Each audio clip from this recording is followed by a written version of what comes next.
Hello viewers, আসসালামু আলাইকুম সবাই। জুমা মুবারক। তো আজকে অনেক দিন পরে আপনাদের ইউটিউবে একটা ভিডিও দিব। তো আমার সব খাঁচা খালি দেখেন। দাপড়িতে মাত্র ওই দাপড়িতে 3টা কবুতর আছে আর এই জোড়াটা আছে। তো অধিকাংশ কবুতর সেল দিয়া দিছি আমি। আমার 2টা রেজাল্ট করা নর্মাদি আছে, এটা আছে 45 কিলো আর এটা 20 কিলো থেকে ছাড়া আছে। এই 2টা কবুতরই রাখছি, আশা করতেছি রাইখাও দিব। গাইস, অনেকদিন পরে আপনাদের মাঝে একটা ভিডিও দিতেছি, কারণ আপনারা লাইক করেন না, শেয়ার করেন না, সাবস্ক্রাইবও করেন না চ্যানেল। তার জন্য ইউটিউবে আর ভিডিও দিই না, ফেসবুকে এবং টিকটকে ভিডিও ছাড়ি। তো আসেন ওদের খাবারটা দিয়া দিই। এই যে ওরা 3জনে এখানে। তো আজকে জুম আবার দেখে বলি যে একটা ভিডিও দিই,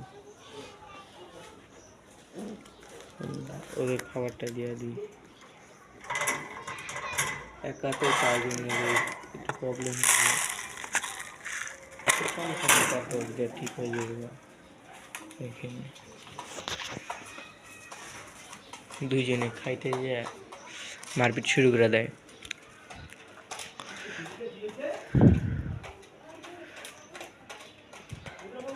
তো কিছু কিছু নর কবুতর সেল দিয়ে দিছি, আমার ভালো ভালো রেজাল্ট করা রাজশাহী নর কবুতরটা সেল দিছি। আবার এমনি কয়েকটা কবুতর সেল দিয়ে দিছি।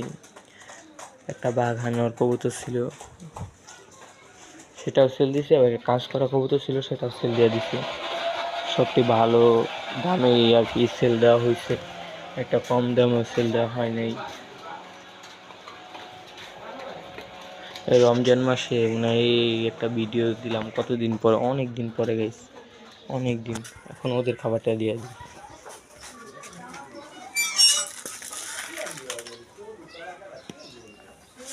কি হইলো দেখেন,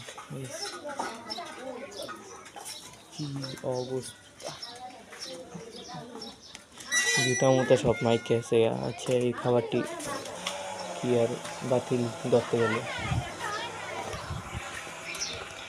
আচ্ছা, আপনারা যারা আর কি এই গাছ গাছ ইয়া করেন, তারা বলবেন যে এই বোম্বাই মরিচ গাছের ফুল পুরা জায়গায় এর সমস্যাটা কি।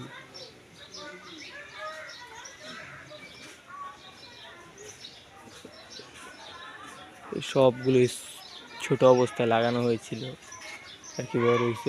ড্রাগন ফলের তো ড্রাগন পাবো কিনা জানি না, ড্রাগন ফল